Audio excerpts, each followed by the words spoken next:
or afternoon, everyone. Welcome to our MBA and the MBA info session today by Athabasca University Faculty of Business.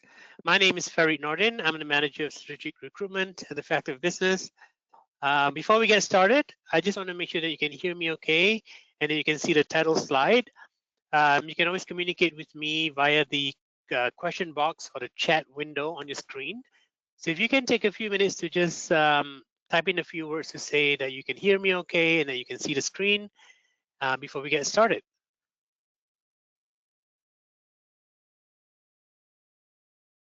I'm just gonna maybe pick a few names here. Okay, Daiva, thank you so much. Thank you for that feedback, appreciate it. All right, so it's good to know that you can hear me.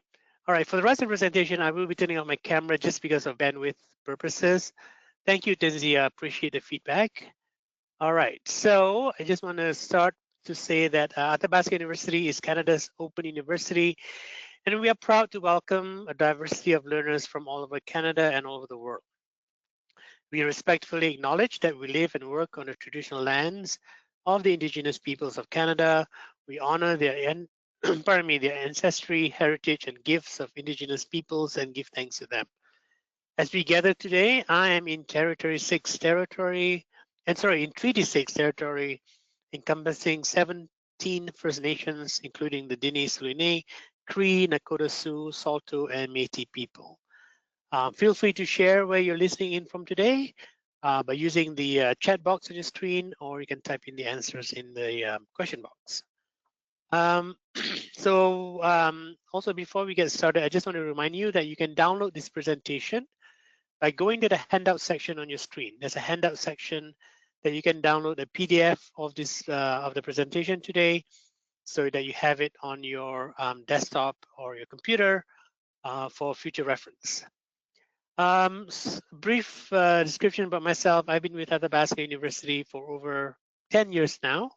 At the Faculty of Business, I started my career as marketing and alumni relations, and then it got changed to recruitment and alumni activities. So so I've been here with 10 years. I've seen a lot of different folks coming into the program, and my team and I, we are happy that you are here, and we are here to answer any questions you may have about the program.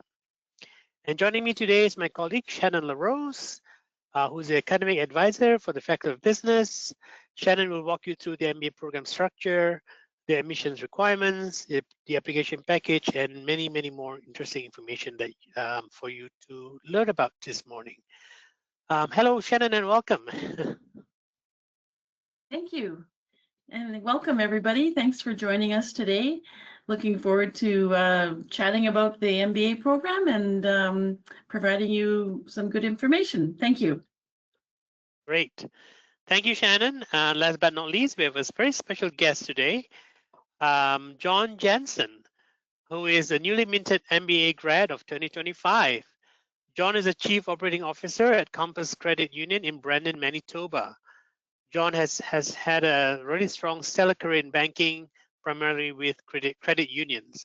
Welcome, John, to our webinar today. We're so glad that you could help us out, and that we look forward to hearing your journey in the MBA program. Welcome. Okay, great. Thank you, John. Okay, so let's get started. Here's a snapshot of who Athabasca University is, or AU. We are Canada's open university. What that means is that our open policy removes barriers to post-secondary education and improves the quality of educational opportunities for adult learners worldwide. This is what makes us unique. We are a publicly funded university. We report to the Ministry of Advanced Education of Alberta. We are also an AACSB accredited university. And this is a very important accreditation. Only 6% of the world's top business schools have this prestigious accreditation. It is accredited by an international body to ensure that the quality and the currency of the MBA programs are up to standards. So that is a very important factor to consider when you're looking at MBA programs. The AACSB accredited university, and also a public university, because that accountability factor. Specifically for the MBA program, we removed the GMAT or GRE requirements, which again speaks to our removal of barrier to entry. And also the flexibility of our program allows applicants to choose from 4 entry routes. And we also have 3 intakes a year to reflect this flexibility. As John will later attest, the MBA is a journey. We always say it's not a sprint, it's more of a marathon. The MBA helps you build your personal and career growth and credibility, but most of all, it gives you the confidence to be able to talk the talk, walk the talk, but you must be willing to learn and put in the work. AU's MBA program is a full MBA program. It is a 48 credit program, but depending on what you have in terms of your qualifications, you may be able to meet specific entry requirements that can lessen the number of credits, which Shannon will talk to you about later in the presentation. On the chart, on the slide, it just shows you our demographics of students. Average age around 35. Gender ratio is almost an even split. Right now, I think it's more like 50-50, male-female. And also the majority of our students are from Alberta, Ontario, and BC. Oh, last but not least, we were the world's first online MBA program that started back in 1994. So that shows our commitment to an online MBA program that is high value and high quality. All right, so the next slide, I'm just going to briefly touch on why should you consider AU's online MBA program. There are 5 factors. Primarily is the flexibility of the program, right? So what that means is that the program is delivered asynchronously. So what it means is that you don't have to be in front of your computer at, let's say, 6 p.m. Mountain Time or 6 p.m. Pacific Time to do the program or to do the work. You can literally be anywhere, anytime, as long as you have internet connection. You're good to go. And that flexibility is a key factor of the program. I see John has his camera on right now, so that's great, John. I do want to ask you about this important benefit of the program where flexibility is one of the main key components. Could you maybe let our listeners know what does flexibility mean and how is this important when you were choosing an MBA program? Yeah, absolutely. You can hear me? Yes, I can hear you, John. Go ahead. Good, perfect. It was a big driving factor on me choosing MBA, the MBA program through Athabasca. A lot of other executive MBAs or MBAs have a requirement of at least 1 class a week where you had to attend, and if you couldn't attend, then you would like it was a requirement to attend at least once a week, and I think it was a certain time, and it was pretty rigid around that. At AU, it's not that way, and really what was important to me was knowing that the full-time job that I had, especially one that's demanding, I was out and about and always doing things. Everybody else has family life as well. That's another factor that plays into it, and having the flexibility just to know that I could plan my week around school, around personal life, and around work, and having that flexibility was one of the major driving factors. And as we go through it, we have students that go on vacation.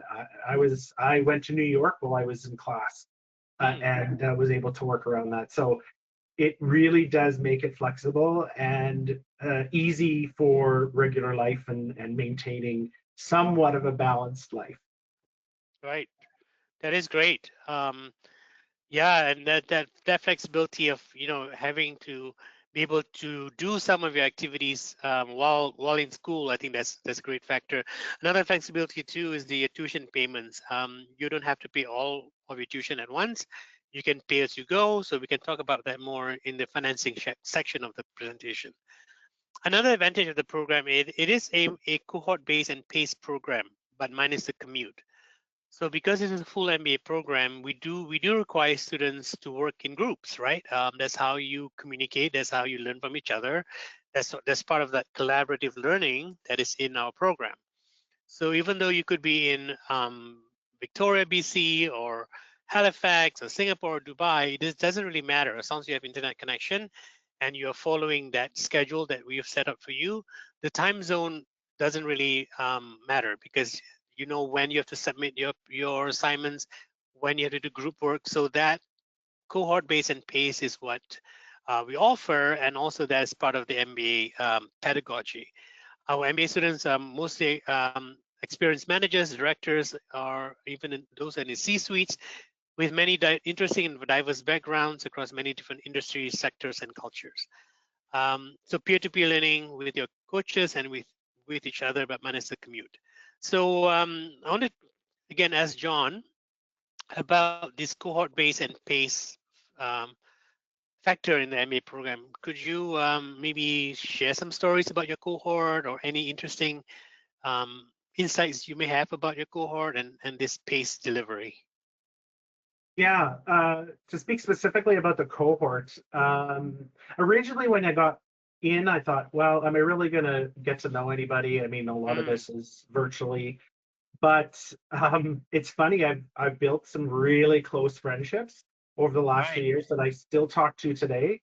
Um, I have leveraged knowledge from different industries based on working with different cohorts, with different students. It's a very accepting. There's not a lot of working with. Everybody was eager to gain their MBA, gain knowledge. So everybody was willing to put in the time. I never found a cohort that wasn't collaborative and collective and willing to stay connected. So that piece of it was probably a bigger surprise than I expected, because you're not going to class with anybody specifically physically, I guess, but you Yeah. do go to the class virtually, and we connect and we share and we talk. And like I said, I still have probably I do have a few folks that I still talk to on a regular basis, and I finished my MBA in March. So Wow. yeah. So, and as the pace, yeah, I agree with you. I think that uh, as long as you had an internet connection, you could do work. I've done schoolwork in an Airbnb or in a hotel or on the on the side of in my truck while I was sitting waiting for something. That flexibility was great. And the program, or the MBA program through AU, definitely gives you the right tools to be able to do that. Never once did I really feel like, oh, I don't have the right knowledge or the use of the programs or the platforms to be able to do it anywhere. So, and in fact, a lot of things I use, like even for now, they have the new app Yes. that they developed. That's been a great use for the last course that I had, being able to check in there, get updates, get communication and whatnot. So yeah. Great. Okay, awesome. And on that point, you talk about your cohort from many industries and different places. Takes to another advantage of the program, whereby students in our program will get that diversity of opinion and life experience that will add to the depth to the program's curriculum and learning. We have students from oil and gas, for example, or finance, and John is in credit union and finance. So all of that is mixed together in each of your groups and each of your courses to be able to provide different lenses on similar business issues, right? For example, if you're non-for-profit, you might run things differently, but you still have the same business issues throughout the industry. So this is again another great way to learn about business in general, but also not focus on specific industries or location, right? Because you're actually interacting in that collaborative learning platform with each other so that you can gain exposure of other industries, styles of management. If you're looking for career progression or to pivot your career, this is a great opportunity to connect and with your fellow cohorts. And also, we find that this degree is very practical because there's a definite return on investment, because what you learn today, you practice tomorrow in your workplace. So we always like to say that the curriculum that you go through this program is connecting the dots from theory to practice. So John, I'm going to turn back to you again based on this this information. What is there anything else that you'd like to add to the global perspectives that you achieved throughout the program or in each course? Yeah, I don't think I had one course where every single person was somebody had been in the past. So there was such a variety of students in each class. And as I got to be comfortable, I was able to reach out to a lot of them and get their perspective, or you share stories. So one of the things you brought up was the fact that you're actually applying what you learn in real time. Like that's what I found, is that a lot of the issues that we were bringing up, whether it was efficiencies or whether it was strategy, whether it was HR, like a lot of that stuff we were living day to day. So very easy to draw from your experience to write the assignments and then to reflect with other students on how it applied to their industry and maybe some learnings that you could get from them and apply to yours.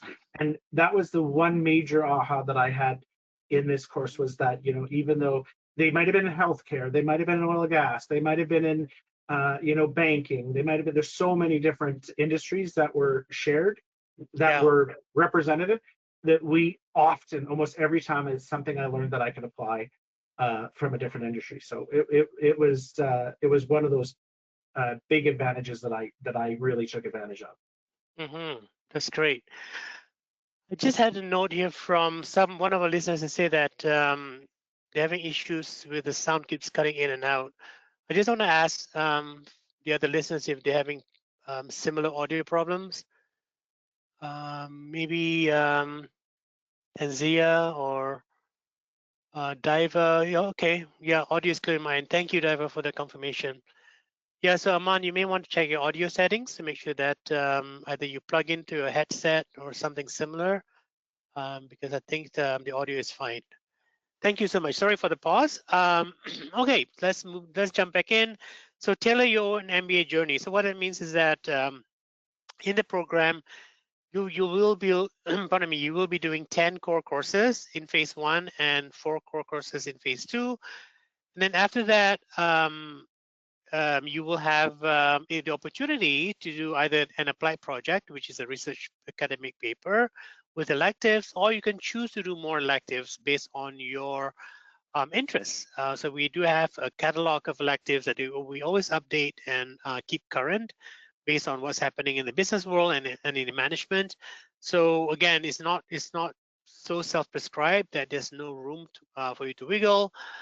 Yeah, so you will be able to tailor your MBA, and Shannon will be talking to you more about that option later on in his presentation. Just to jump to the next one, and we can wrap this section up, is that you'll be part of a highly supported environment, right? We are here for you. So doing this program online doesn't mean that you'll be doing in a vacuum. You will be interacting with your academic coaches, your academic area managers, your profs, essentially, and also your cohort. Like John mentioned, like he learned a lot from each other, and they learn from him as well, right? So that interactivity, collaborative learning is part of a highly supported environment. So please be rest assured that you will be part of a highly supportive environment where we have our own dedicated student graduate enrollment advisors with Shelly, Teresa, and Donna, who's there to help you all along the way in terms of schedules, payments, reshuffling your schedule, should you take breaks between courses. Our dedicated IT help desk team, finance, everybody's here to help you out. John, I just want to maybe turn to you and just ask you about this highly supported environment network that you personally experienced in the program. Could you elaborate, perhaps? Yeah, it started right at the beginning with Shannon. I remember actually one of the stories when I went to convocation. I talked to Shannon because she was the gal that I originally spoke to about applying, and she walked me through step by step, got us in. And in fact, it's funny because everybody else was, you know, running around convocation, and Shannon was running into lots of people. So right from day one, I felt supported. She walked me through the process, what I needed to do. She, I know I believe it was Shannon that looked at my initial submission and said, "Yep, you need this, or change this, or do this." And so, but when you got in the course, I mean, there was never the profs were really good at being able to reach out and say, "Hey, if you need anything." They were very quick to respond. I never had any problems with that. I thought they were excellent at providing guidance. And then there's also like things like I can't remember but when you wanted to submit a paper and you wanted to have it reviewed, you could even do that. I can't remember what that's called. Yeah, I think that's the right site, I believe. Right site, that's what it Yeah, is. Yes. yeah. So you could use right site if you need, especially on your first couple papers. It's probably a really good resource and tool. If it's been a while since you have been in school, Yeah. they were able to help and guide. But yeah, totally supported all the way. Great, thank you. All right, let's shift some gears around here. So now we know why, now we want to know the how. So again, the program is delivered asynchronously. You're never required to be online at any particular time. The courses are paced in each course. As soon as you register or we will pre-register you in all courses in phase 1. So you will receive a schedule, start and end dates with assignment deadlines, all of that clearly laid out to you in your email. You will be doing one course at a time, just because the commitment for each course is quite significant. On average, we recommend spending between 20 to 25 hours a week, and you can access all of your course materials online as long as you have internet connection. Is 24/7. So like I said, yeah, on average 20 to 25 hours a week. There is a daily requirement to engage in the online discussions. So think of it like online forums, and you have to interact with your peers and your academic coaches. Contribution between 5 to 6 days a week. Cramming on weekends will not work. So as I mentioned before, this is more of a marathon than a sprint. So if you feel like you can just not contribute or do your readings in the first 3-4 days, then unfortunately this is not a good program for you, because from day one you are expected to contribute, read, do the assignments, so you can benefit from the program. But you control when and where you do your time management, right? So you can carve out different hours throughout the day to meet that requirement. I just want to turn to John. Maybe you can share some of your tips, John, on your time management when you were doing the MBA with us. Yeah. Number one tip I would give is that do your reading before the Monday. So every course started on a Monday, and I would encourage you to make sure your reading was up on the Sunday. So I always spent Sunday reading to make sure that I could start the week. And then really have a look at every course provided an outline of like pretty much what your week looked like and when you should be doing posts and how many posts are required and when a paper is due. And I was you just follow that to a T. That said, there is flexibility if you had to an event or something going on. Generally, there was days that you could move around, or if it was due a certain time of the day, you generally it was the end of the day, so 12 o'clock Mountain Time. That gave you all day to kind of cram in some posts if you needed to between meetings or events that you're at or whatever. But I found the best thing is to absolutely follow those the weeks that they give you, the timelines in there, and you're golden. That's good advice. Thank you, John. Yeah, so the program is a full program between 2.5 to 3 years. Those who are qualified for accelerated or accounting or supply chain designations, you can complete the program sooner.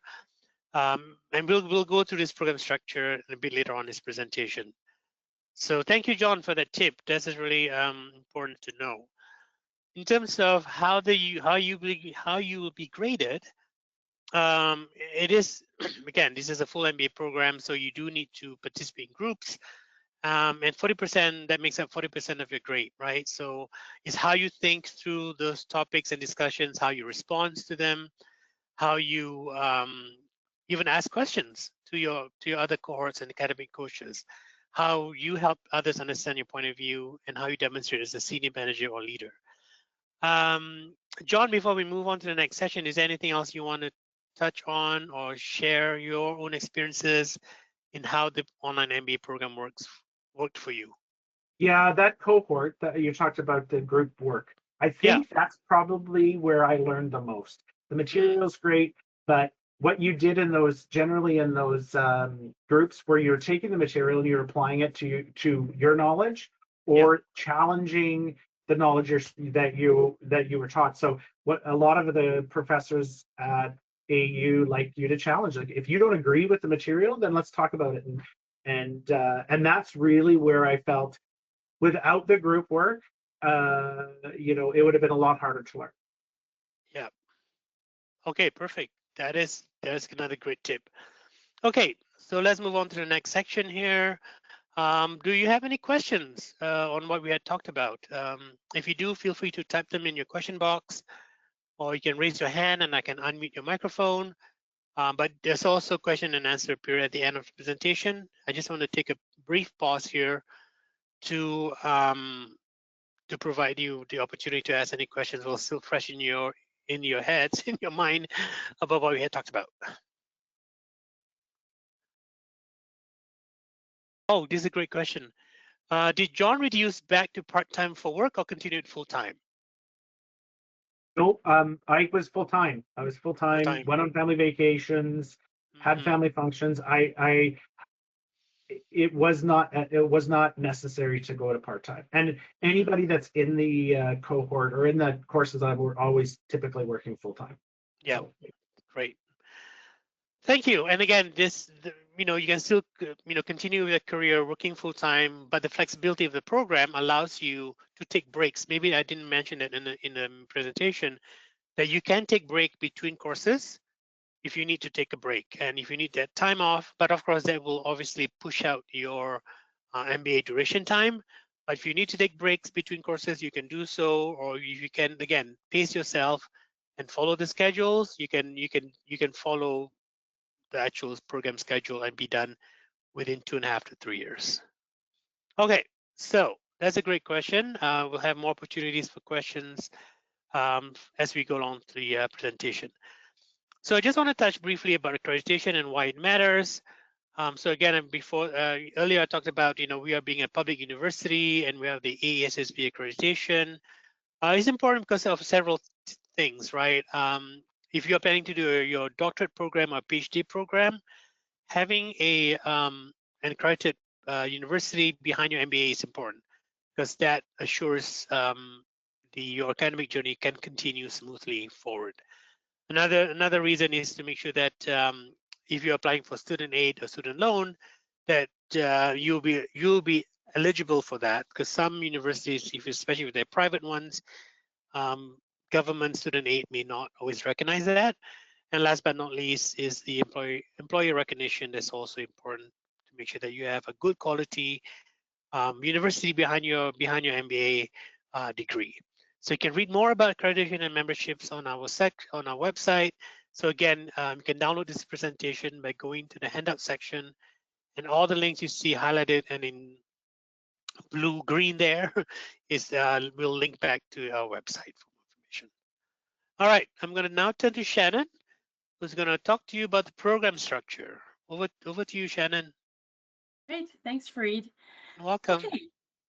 So the MBA program structure, it consists of 2 phases, and you have the option of choosing either the applied project route or the course-based route to complete the program.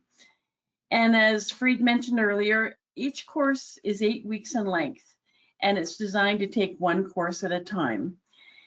So phase 1 begins with a 1-week online orientation, and this just helps students familiarize themselves with the learning platform.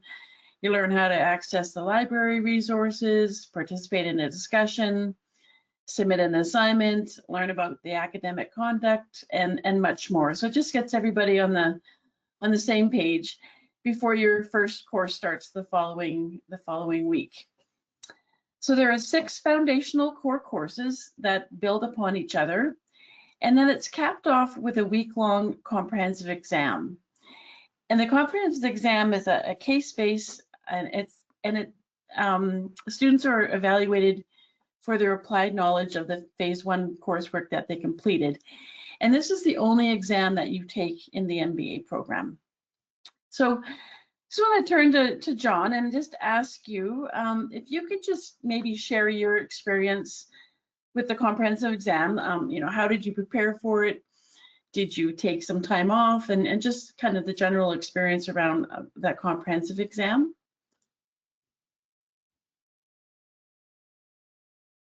Yeah, so it seems really daunting when you get that comprehensive exam because essentially you're writing, the exam is essentially 6 papers based on the 6 courses that you have in your first phase.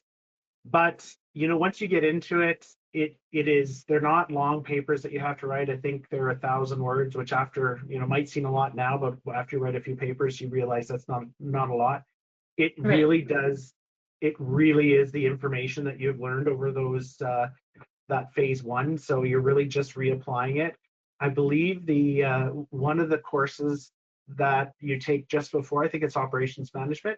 The professor there really does get you ready because you do 1,000 word papers kind of in a row, and it really gets your mind into, okay, this is how I have to structure it. This is good advice. So, you know, subtly they get you ready for that comprehensive exam. I did take the week off. My employer allowed me to have that week. I did appreciate having that week given the amount of work that I spent on it. I know other students didn't take the week and they were managed to finish it. I think you didn't have to write all 6 papers. I think you had to pass 5 of them.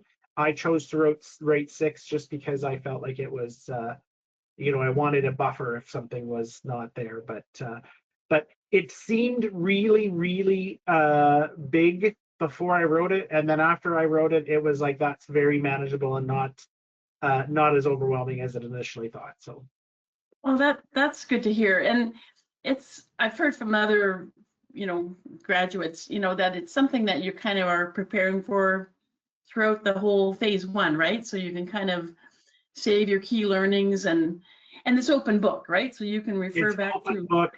100%, yes. It's not like you're being tested blindly. You have all your information. So that's another key factor. I knew that going in, and I made sure that I organized all my materials so that it was easy to reference when I came to writing the paper, and that made a big world of difference. I gained that from a previous student that had taken it. So yeah, that's really, and you're right. You do prepare for it. You know it's coming. But not as daunting as it seems. No, that's great to hear, because I know that it can sound a little intimidating, and but yeah, you're preparing for it, and so thank you for that. Thank you for sharing your experience, and you know, taking that time off probably is important, but yeah, I think it's different for every student for sure. So thank you, John. All right, so once you successfully complete the phase 1 courses and the comprehensive exam, this does mark the halfway point of the MBA program, and you are awarded the GDM credential, or the Graduate Diploma in Management. So that's a significant achievement by itself. So then you head into phase 2. So phase 2 consists of 4 additional core courses. And then this is where you will have made the decision if you're going to choose the applied project route or the course-based route. So if you choose the applied project route, you would complete a 9-credit applied project, and also you're required to do 9 elective course credits as well. If you choose the applied project route, if you choose the course-based route, you would, pardon me, let me just back up again. I just want to just talk about the applied project just for a moment. So the applied project is a 15,000 word academic research paper, and this is completed over a 5-month period of time. So we would match you up with an academic supervisor who would guide you through the whole process. And it typically involves exploring a managerial topic, perhaps an issue or a problem in your organization or your industry. So that would be, you know, for anyone that's of interest of really diving deep into a topic there.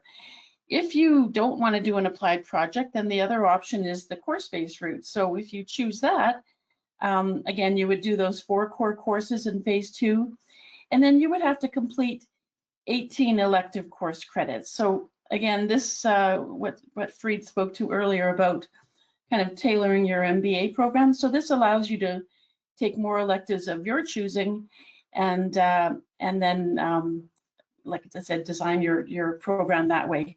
And again, we have a long list of electives that are on our website.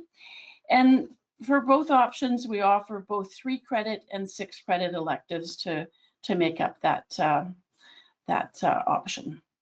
All right, so I want to turn back to John and just ask you, which route did you choose to complete your program, and maybe why did you choose that option as well? Yeah, great question. I actually chose the electives route. There's a couple reasons. One is the way they structure courses, the courses at AU, you get really used to it, and I knew how it worked. I knew how to work my life around it. I didn't have to rethink of a strategy to accomplish something like a applied project. So I felt really, really comfortable with that process, and I thought, why fart with it? I really did enjoy how it was structured. Every course had a layout. I knew how to work it. I knew how to work my life around it. So that was one reason. The other reason I took it was because the elective courses are so interesting. You know, there was just too many that I wanted to take to learn about them. And one of the courses I'd taken was an entrepreneurship course, which was I've probably learned the most out of it. I learned more out of it than I thought. And so the elective, there's so many good electives that I just didn't want to turn away from them and have that experience with other students and learning more and that kind of stuff. So that, and I don't know, the project based or the applied project probably was just I didn't really have a topic that was driving me. Some students I was with, they were really passionate about something, especially after taking all the courses, and they really wanted to do some research on it. And so I think it made sense for them. Overall, yeah. I think it was 50% of the people I knew were taking the elective or taking the applied projects, and 50% were taking the course-based. That's great. No, and that's you brought up a lot of good points. Like the applied project, you definitely have to be passionate about, right? Because you're going to be spending a long time, you know, on that topic.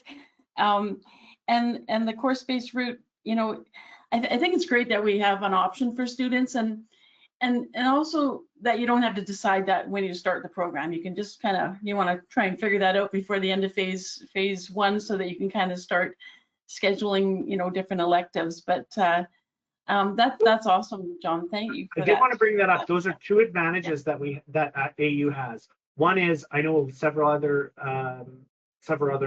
universities didn't have that option, and I know a few students that got to the end and said, God, I wish I had the electives or doing the course electives.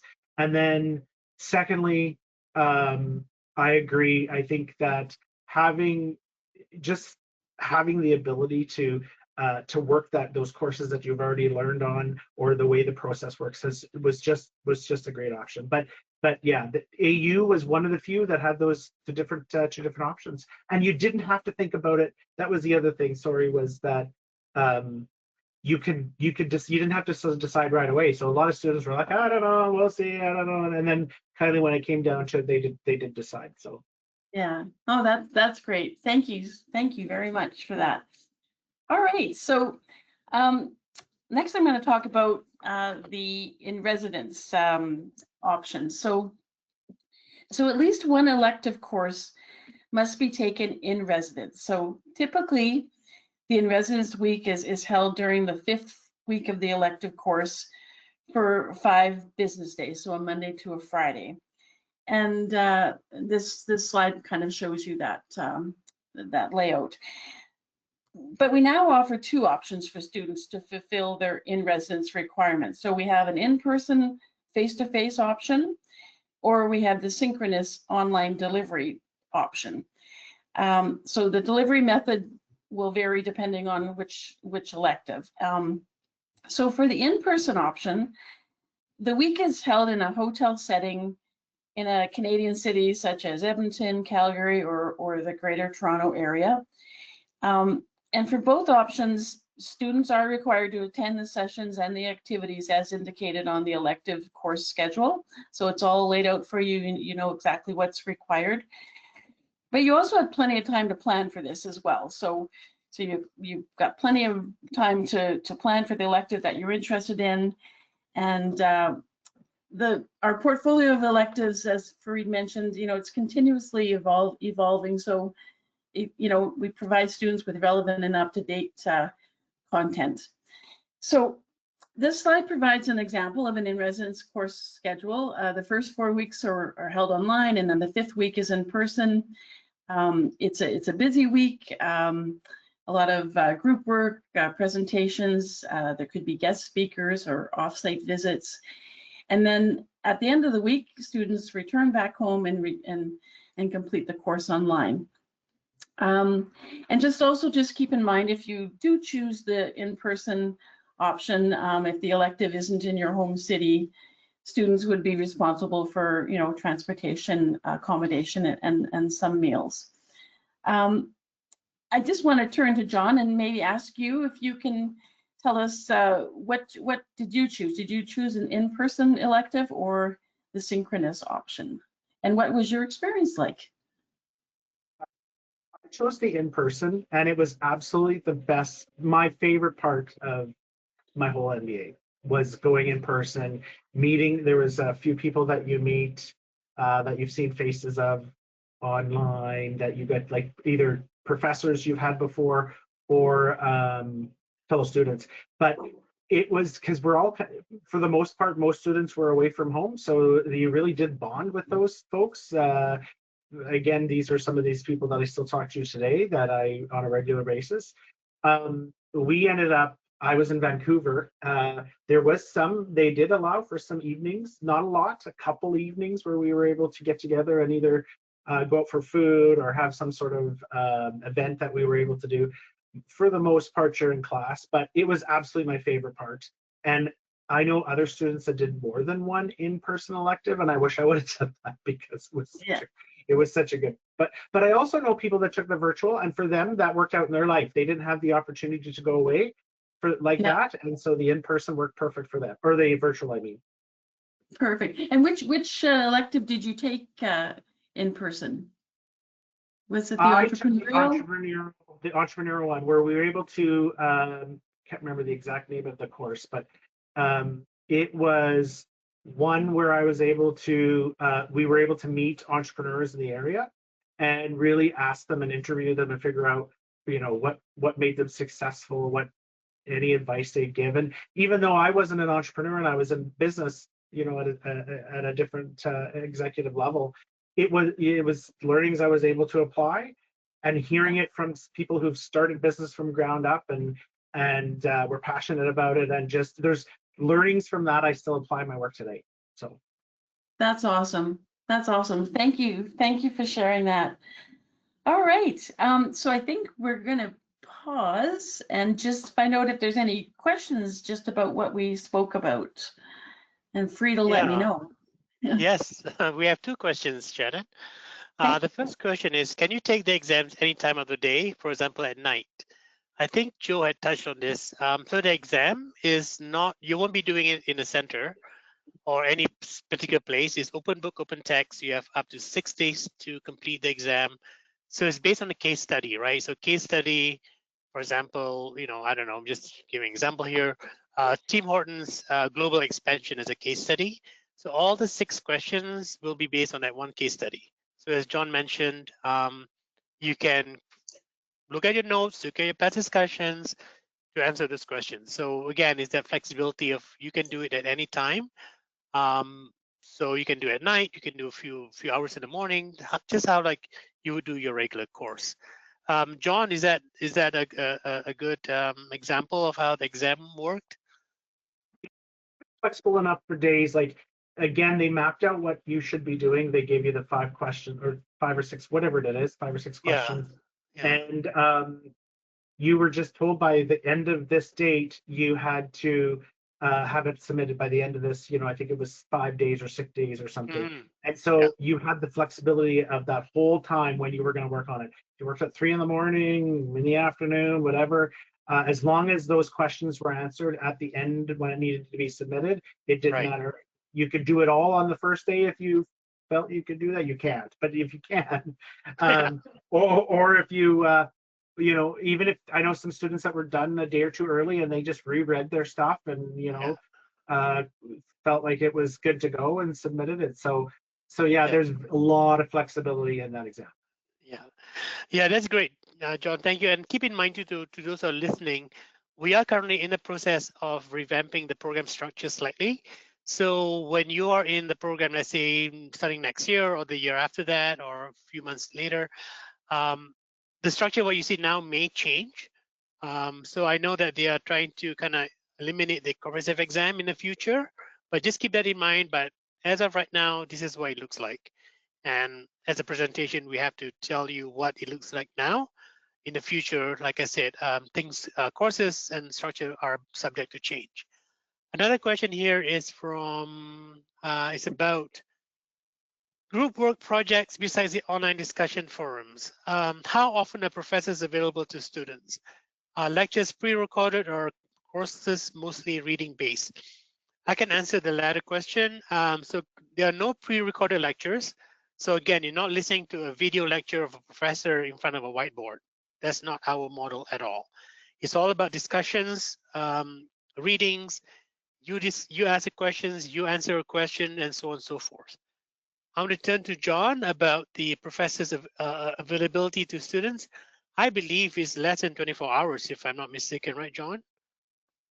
Oh yeah, the professors are very good at responding. Yeah, I mean, you have to remember sometimes they have other things going on, so I mean sure. it's not instantaneous, but Yeah, never once did I ever have to worry about waiting for a response. They were actually at the beginning of every course, they actually gave you ways to communicate with them. If it was an emergency, how to communicate them. Some would even give you their phone number. I've talked to a few on the phone number. I don't know if that's a regular thing, but they were very available. So yeah. yeah. Thank you. Thank you for that, John. All right. Where are we now? So yeah, so we can continue on with admission requirements. So I noticed that we are about 10 minutes away from the hour. So John, if you need to step away, I just want to thank you for your time. I know that your time is precious. So, but we're just going to carry on until we finish the presentation. All right. Okay, Shannon, go ahead. Okay, thank you. All right, so I'm just going to talk about the different pathways to apply to the MBA program. So the first would be if you come to us with an undergraduate degree from an accredited institution, along with at least 3 years of management experience. The second would be if you come to us with an accepted professional designation, plus at least 5 years of management experience. And we do have a complete list of the designations that we accept on our website. The third would be if you come just based on your management experience alone. So if you can demonstrate in your application / resume that you have at least 8 years of progressive management experience. And the management experience can include managing either people, projects, or budgets, or a combination of all three. Okay, and we do not require a GMAT to apply to the program. All right, and then we also have one other route of entry. So this would be for folks that have an undergraduate business degree. So the requirements are very specific. It has to be an undergraduate business degree within the past 10 years. You also have to have a grade point average of 3.0 or higher for the last 60 credits, along with at least 3 years of management experience. So if you qualify through this route of entry, this is a 30 credit program, and it can be completed in roughly about 19 months. Again, you have to make sure that you meet those requirements, and if you feel that you do, I would encourage you to go to the frequently asked questions about the accelerated entry, just to have a look at those and make sure that that you meet that. Okay. All right, and talk about the application package. So the application package consists of the following. So a comprehensive resume outlining your management experience. There's a 1,000-word essay where you're responding to 4 questions. There's also 3 letters of reference. So we can accept 3 business reference letters or 1 academic and 2 business reference letters. You have the option. We also require official transcripts from your university if you're applying with an undergraduate degree, or a letter of good standing if you're applying with a professional designation. And there's also an online application form and the application fees. And just keep in mind, also if you're applying with an international degree, that it may require an official assessment. So there is information on our website about that as well. And just a reminder, we do have an application workshop link on our website as well. So there's some helpful tips in there if you're planning to put an application package together. Okay, and just a reminder, we have 3 intakes every year, so January, May, and August, and the next one is January with a deadline of October 15th to submit everything. All right, and free to let me know if there's any questions about that. Yeah, if you have any questions about what we just talked about, the entry routes or routes of entry or application package, let us know. Yeah, that webinar that we just had with the admissions chair, Dr. Anna Azevedo, was really helpful. So if you, again, download this presentation and click on the link, you'll be able to tune into that webinar as well. Okay, I just have a great feedback here. Thanks to John. Good to hear actual feedback on program. Absolutely, John. Thank you so much for that. Great insights and tips. Really appreciate it. No problem. Okay, go ahead, John. I said no problem, not at all. Okay, great. All right, just a few things here just to touch on financing your program. I know financing a program is a big thing that is on people's minds about the MBA program. It is an important step. Typically, students do receive funding from the employers or by self-financing through a bank such as RBC and TD Bank. I know they have a line of credit for graduate programs such as MBA, and it's usually 0 APR until you graduate. But I will inquire with the banks to make sure that everything is what you're looking for. So we do have that self-financing option. You can also withdraw money from your RSP if it's not locked under the lifelong learning plan. Again, you won't get, you will have to pay them back once you finish the program. So I encourage you to do a bit more research on the lifelong learning plan should you have RSP in an unlocked account. Employee sponsorship is another big one. All those links you see on the screen is linkable to more information on our website. So if you're wishing to speak to employers about it, we have some great talking points about the benefits of the program. Last but not least, the scholarships and awards. You can apply to as many scholarships and awards and bursaries as you can get your hands on. But keep in mind that not all scholarships and awards can cover the entire tuition. They may be able to cover 1 course a year. So be sure that you have adequate funding to support your program. We do have the full tuition and fees on our website. Again, this can be based on your entry route and all of that. So there's something for you to look at. I have a question here. Is it possible to apply outside Canada? I'm not understanding the question, William. To apply to the scholarships and awards or self-find? What specifically are you asking? If you can clarify your question, I'd be more than happy to help you out. Okay, so being an AU MBA student, again, there's some great information on our website about your time commitment, the flexibility of the program, the peer-to-peer learning, tailoring your MBA program, and all other good information. Networking is all being discussed on being an AU MBA program webpage. Moving on, we do have the following partnerships. If you are in the healthcare industry and you're looking to get the Certified Health Executive Designation, or CHE, we have a partnership with the Canadian College of Health Leaders that allows you to transfer your MBA credits into their CHE designation. Keep in mind, it is a separate organization, separate application process. Once you're in phase 2 of the program, you can start applying to them for your credit transfers to the CHE designation. If you have either the CPA, Canadian CPA designation, or the Supply Chain Professional designation, SCMP, you will get transfer credits into our program. So that's a great benefit. And also, if you're looking to go into supply chain in the future, our MBA program do transfer some credits into their supply chain management professional designation program as well. So something to think about, and there's more information on our website as well. Here are some of the support services that you'll get from Athabasca University: accessibility services, mental health and wellness, financial aid and awards, learning support, as John mentioned, the right site that comes under the learning support that we provide to all Athabasca University students, whether it's graduate or undergraduate students. As Shannon mentioned, the application deadline for the January 2026 cohort is October 15th.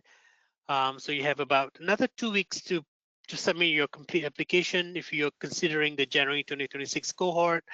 I would definitely refer back to the slide where we talk about the application package and see what's required. One tip or advice is, if you are looking to apply for January 2026, I would firstly start off by identifying your referees. So depending on the route of entry, you may need 3 referees. So start identifying those individuals who will be able to attest your readiness to do the MBA program and to be able to discuss your strengths and weaknesses as a manager or leader. So that is all on our website as well. And of course, tune into the MBA application workshop webinar for more details. Okay, so if you're unsure if you qualify, feel free to send us your resume for pre-assessment. Shannon and I are not on the MBA admissions committee, so we cannot say yes or no, but we can definitely give you feedback.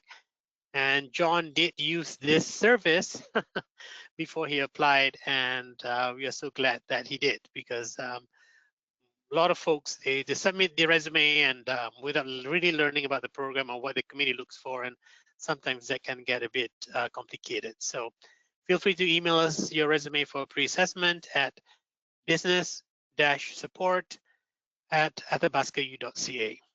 Okay, so just to wrap up here, I think we're doing great on time. I just want to maybe turn back to John, and John, maybe any famous last words or advice or tip to our listeners today? Tips, actually. One thing is, if you do take on the MBA, there are going to be times when you may feel like it's a lot, or that I know this imposter system tends to happen with a lot of folks, but it really is designed to help you get through it, with help from the university and so I can't say enough about the support that I got, and that I did feel a little bit intimidated, particularly before applying. But once I got into it, I could see that it was manageable, and it wasn't a stretch of my knowledge, particularly because you live it day to day. You're going through that stuff day to day. Learn the library. That's one big thing that there's the school's really good at this. They have like webinars or lunch and learns, I think they were. So there was the library will be your friend, and you will need to reference it. And if you don't know how to use it, it can impede you from getting into or getting your stuff done effectively. Use a site engine. That's another big thing, is use a site engine. When you go to cite your documents, they have a good reference tool. AU has a good reference tool for how to cite.